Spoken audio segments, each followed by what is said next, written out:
Israel elimina mais um importante líder militar, dessa vez o comandante da Guarda Revolucionária do Irã, que era responsável pela transferência de armas entre o Irã e os seus aliados regionais. Falar um pouquinho também, cara, sobre as reuniões que aconteceram do Irã com os membros do E3, ou seja, Alemanha, França e Reino Unido, que o Irã coloca que foram irrealistas as propostas. Mas já tem uma próxima reunião marcada e o Macron, presidente francês, fala que a Europa, já que os Estados Unidos não conseguem, podem sim ser um importante mediador. Mas, ao mesmo tempo, o chanceler iraniano está em viagem nesse momento em direção à Rússia, que se coloca como um importante mediador e faz críticas ferrenhas a Israel, alegando que o Ocidente e que Israel devem reconhecer o direito do Irã ter o seu programa nuclear. Falar um pouquinho também, galera, sobre Recep Erdogan, que é o presidente da Turquia, que vem aumentando sua retórica contrária a Israel. E ponto importante, hein? Aumenta a sua produção de mísseis. Sim, esse conflito entre Irã e Israel pode escalonar e gerar uma nova corrida armamentista regional, porque a Arábia Saudita, a Turquia, também são países que temem uma possível escalada da violência na região, e notícias importantes divulgadas pelo Jerusalém Post, que coloca que os bombardeiros B-2 Spirit, os responsáveis, aviões mais caros ali, né, do exército americano, que são responsáveis pelas bombas anti-bunker, que podem acabar atingindo o programa nuclear iraniano em Fordow, saíram dos Estados Unidos e estão se mobilizando em direção ao Pacífico, o que pode ser um indicativo da entrada dos Estados Unidos no conflito. Será que vai rolar? Para finalizar, pessoal, analisar também algumas declarações polêmicas do Putin, como, por exemplo, alegando que a Ucrânia tem que reconhecer todos os territórios que foram invadidos, ocupados pela Rússia, e que os russos têm uma regra: aonde um soldado russo pisa é território da Rússia. Se vocês querem entender um pouco mais sobre esses assuntos, e muito mais também sobre geografia, geopolítica, atualidades, política, polêmicas, enfim, tudo para você se manter sempre bem atualizado, já se inscreve no canal, deixa seu like, compartilha esse vídeo, que o professor Ricardo conta muito com a sua ajuda. Belezinha?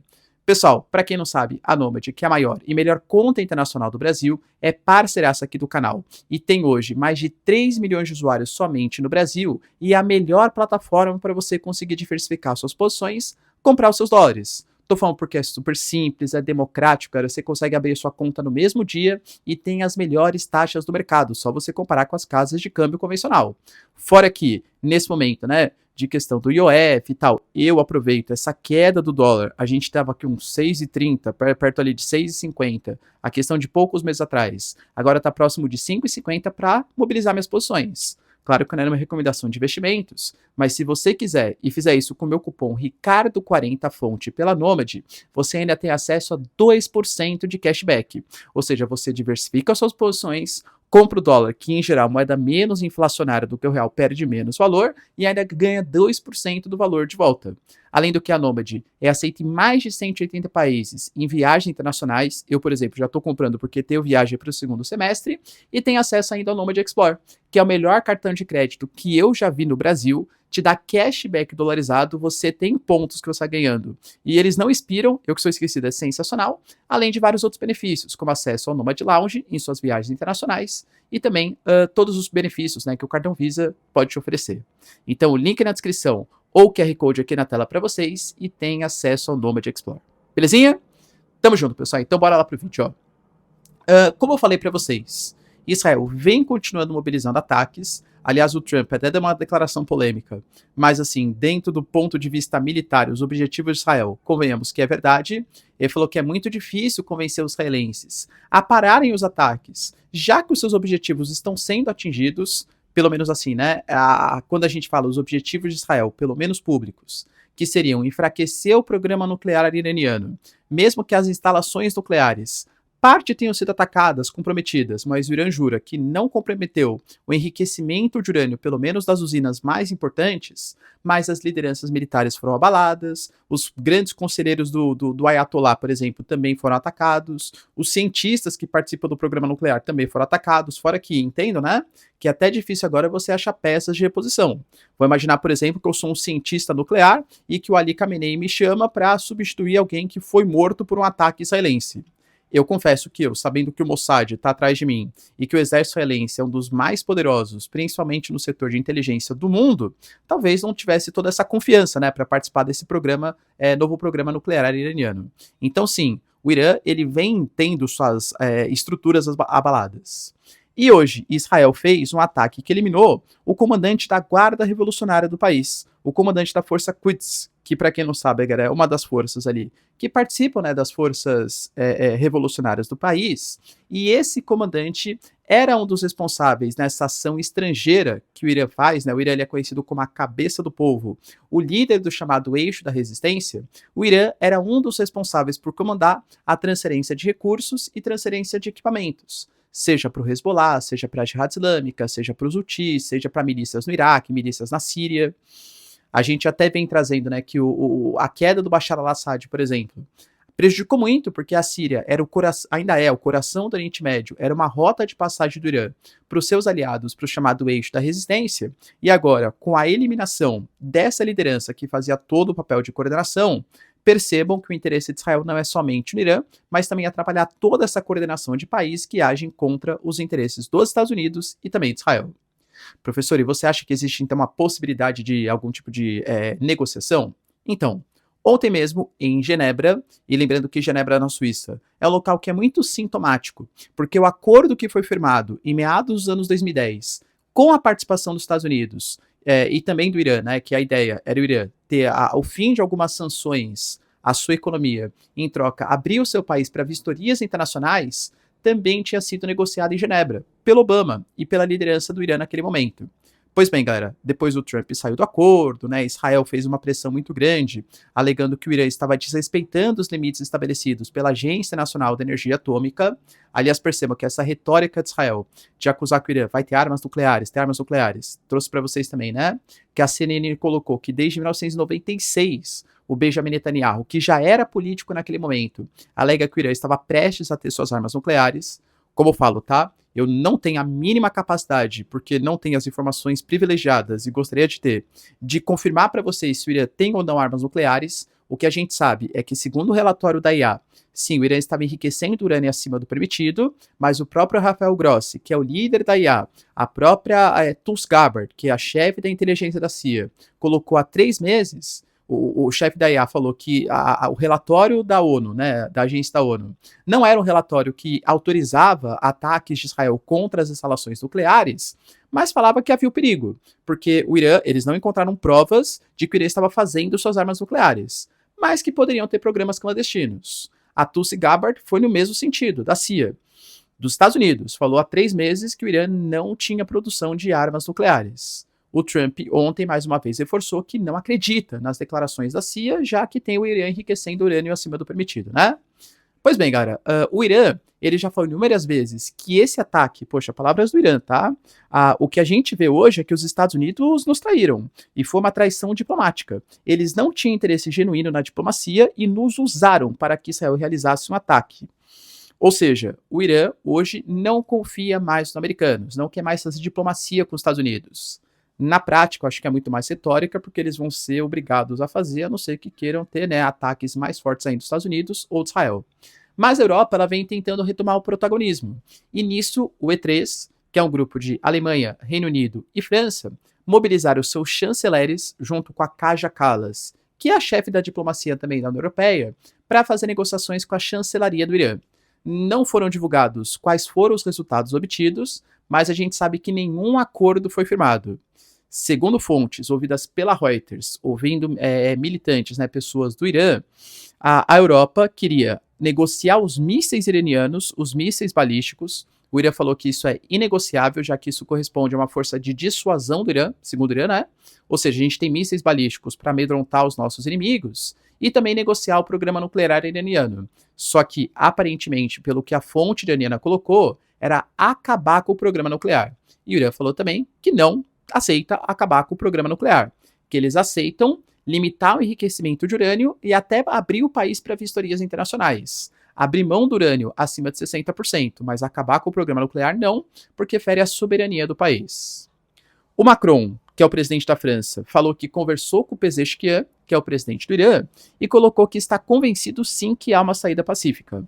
Ele está exigindo do Irã que eles nunca devem adquirir armas nucleares e que cabe ao Pezeshkian, presidente do Irã, fornecer garantias de que as suas intenções são pacíficas para o mundo. E se ele conseguir comprovar isso, o mundo também vai autorizar, né, ou exigir de Israel o fim desse conflito. A grande questão: será que os europeus pensam junto com os Estados Unidos e com Israel que o Irã não pode ter programa nuclear? Ou será que os europeus concordam que o Irã pode ter programa nuclear desde que seja para fins pacíficos e que seja vistoriado pela comunidade internacional? Porque são coisas diferentes, claro. Tá? E dentro desse contexto de talvez não acreditar muito mais nos Estados Unidos, o chanceler iraniano, depois da reunião em Genebra, já viajou em direção à Rússia. E a gente sabe, né, que Rússia e Irã têm uma ótima relação. Assinaram, no comecinho desse ano, uma proposta de um acordo de 20 anos de cooperação militar, não de defesa mútua. Diferente da Coreia do Norte, né, caso a Coreia do Norte entre em guerra, os russos devem ajudar, caso a Rússia entre em guerra, os norte-coreanos devem ajudar. No caso do Irã, não. É muito mais de troca de equipamentos, inteligência, mísseis, tecnologias. Pois bem, galera, o Putin ele se colocou como mediador e ele deixou bem claro que nem a Rússia, nem a ONU, a AEA, possuem evidências de armas nucleares. E que por conta disso, ele sente que um tipo de acordo, algum acordo com o Irã pode ser alcançado. Ele falou que ele tem informações, de acordo com a inteligência russa e com informações iranianas, que o programa nuclear iraniano ainda não foi alvo de grande ataque de Israel, não que não foi atacado, mas não foi comprometido parte de Israel, e que o Irã ainda pode sim enriquecer urânio, e deve ter o direito de fazer isso. Ou seja, a Rússia vai tentar se colocar como mediador. Lembrando que, professor, mas Israel vai aceitar? Acho difícil, embora traga para vocês. Rússia e Israel têm um relacionamento complicado, vamos colocar, porque se diplomaticamente eles divergem em praticamente todos os pontos, são dois grandes titãs geopolíticos que se respeitam, que não entram em grandes conflitos. Então, sim, no dia, por exemplo, que que Israel fez a ofensiva contra o Irã, o Putin já telefonou para o Benjamin Netanyahu, criticando a ação israelense. Mas perceba que há algum tipo de mediação. Não acho que o Putin vá conseguir ser essa liderança, porque Israel vai ouvir somente as demandas dos Estados Unidos. Mas a Rússia está querendo se colocar como um player importante. É até um pouco engraçado, né? Eu ouvi a Rússia falar de diplomacia para evitar guerras. Polêmica, né? Mas enfim, né? Enquanto isso, galera, Recep Erdogan, presidente da Turquia, que tem uma retórica muito forte contrária a Israel, e aliás, vem falando, né? Olha, nós, povos islâmicos, a gente tem que ajudar o Irã, porque tanto a Turquia quanto o Paquistão falaram isso, tá? Porque o Benjamin Netanyahu é pior que o bigodinho austríaco, sabe o que eu tô falando, né? Se a gente não se unir agora, Israel vai partir para cima de outros países islâmicos. Pô, legal, Turquia. Então vai lá, assuma a responsabilidade, né? Se você pensa desse jeito, a Turquia é um país que é membro da OTAN, inclusive um dos maiores exércitos da própria OTAN. A gente fala de uma Turquia que é um país que tem um peso muito significativo, que controla nós geográficos importantes, como o Estreito de Bósforo, Dardanelos, controla a transição do Mar Mediterrâneo para o Mar Negro, ou seja, é um país que é ouvido pela comunidade internacional. Vocês acham que o Erdogan vai comprar algum tipo de briga contra Israel por conta do Irã? Não acho. Mesmo assim, o Erdogan colocou que o ataque de Israel com certeza foi feito para sabotar o acordo de Irã e Estados Unidos, que estava sendo negociado. O Benjamin Netanyahu se adiantou, porque aí com o ataque, o Irã abandona, né, essa negociação com os americanos, e o Irã não se aproxima da comunidade internacional. Segundo Erdogan, o conflito agora está entrando em um ponto de não retorno, e se Deus quiser, em um futuro próximo, atingiremos nós turcos um nível de capacidade de defesa tal que ninguém ousará agir contra nós. Ou seja, a Turquia anunciando uma participação, na corrida armamentista. Porque, claro, se Israel vence, a gente tem ali, né, uma série de tropas americanas, bases americanas, interesses chineses, interesses russos, a região vai ficar ainda mais conflituosa. Países importantes como a Arábia Saudita, como a Turquia, por exemplo, a tendência é que queiram aumentar ainda mais sua capacidade militar na região. Não acho que seja essa produção de mísseis que estão sendo divulgadas pela Turquia para defender o Irã, mas sim como elemento de dissuasão. Não acho que o Erdogan vai comprar uma briga pelos persas. Enquanto isso, galera, a gente também a notícia do Jerusalem Post. Juro que eu tentei procurar outras fontes primárias, mas na prática, grande parte só repostava o que o Jerusalem Post estava colocando. Então eu deixo a dúvida aqui para vocês, porque é uma fonte primária só que eu encontrei, mas é uma notícia bem importante. Hoje a gente teve, e isso realmente aconteceu, tá? Isso de fato aconteceu. O Trump convocando uma reunião do Conselho de Segurança dos Estados Unidos. Ao mesmo tempo, começam a rodar nas redes sociais, na rede da dancinha chinesa aqui, né, a rede vizinha, sempre que eu falo, né, de maneira pejorativa. Eu falo isso de maneira só porque a nossa plataforma não gosta muito que faça referência a plataformas vizinhas, né, sabe o que eu tô falando? Começaram a divulgar fotos ali, vídeos de soldados comendo bifes, carnes ali de primeira classe, lagostas. Professor, e daí, né? Normal. Então, não é normal. Geralmente, quando isso acontece, há um lema, né? Há um paradigma nos Estados Unidos, que quando isso acontece, é porque o exército está se preparando para algum tipo de mobilização externa. Claro que, nossa, professor, mas não pode contar com mais militares locais? Pode, né? Das bases americanas. Mas alguns militares devem, de fato, sair dos Estados Unidos. Além disso, foi divulgado que o bombardeiro B-2 Spirit, sim, esse mesmo, o avião mais caro produzido pelos Estados Unidos, estima-se cerca de 2,1 bilhões de dólares, o único que é responsável por levar uma bomba anti-bunker capaz de atingir, por exemplo, a usina de Fordow, que fica a enormes profundidades, decolou dos Estados Unidos e está indo para a ilha de Guam, no Pacífico. Metade do caminho para chegar até o Oriente Médio. Será, galera, que os americanos finalmente decidiram participar desse conflito? Além disso, a gente teve 4 aeronaves de reabastecimento KC-46 Pegasus, que podem ser utilizados como auxílio na logística para a realização desses ataques.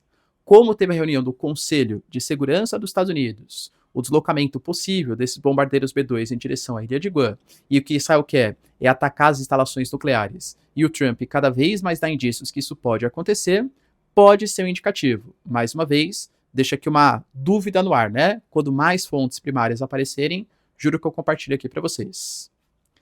Para finalizar, pessoal, ontem a gente teve algumas declarações do Putin que chamaram muita atenção e eu quero destacar uma para vocês. O Putin ele se mostrou mais disposto a fazer uma negociação com Zelensky. Uma negociação tete a tete, né? Ou seja, aceita negociar com Zelensky. Mas não aceita assinar um acordo com Zelensky, alegando que o Zelensky não é um presidente legítimo, já que não passou por um processo eleitoral. Ou seja, segundo ele, um acordo entre Ucrânia e Rússia não pode ser assinado pelo Zelensky, já que ele não é o presidente legítimo da Ucrânia. Talvez algum membro do parlamento ucraniano, não sei, né, quem ele quer. Além disso, ele falou que a Ucrânia deve reconhecer as regiões que foram ocupadas, invadidas, porque passaram por um plebiscito, por um referendo, por uma consulta popular. E a população quer pertencer à Rússia, segundo ele, claro, né, e segundo a eleição feita pelos russos.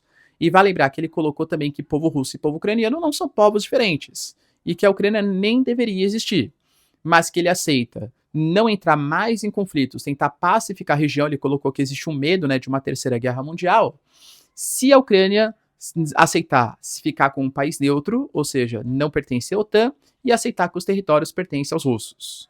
Até colocando, né, uma última palavra que foi polêmica, né? Assim, nós aqui da Rússia, nós temos um lema: aonde um soldado russo pisa, é da Rússia.